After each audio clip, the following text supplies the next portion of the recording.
तिथं बसणार मग तू खेळणार कवा?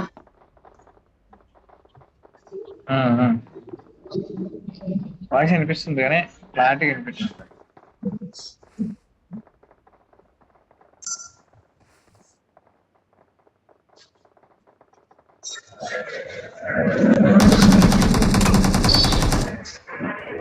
రేపు ఖాళీ.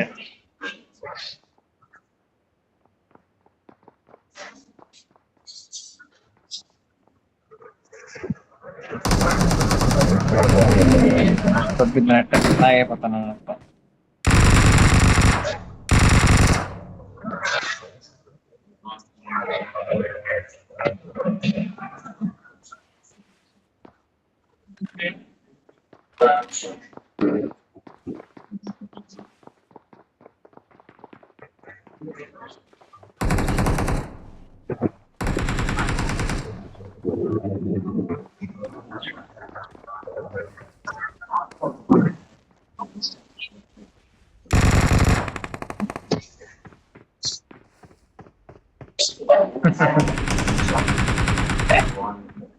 వాళ్ళు నన్ను వెనకాలేసుకుంటున్నారు.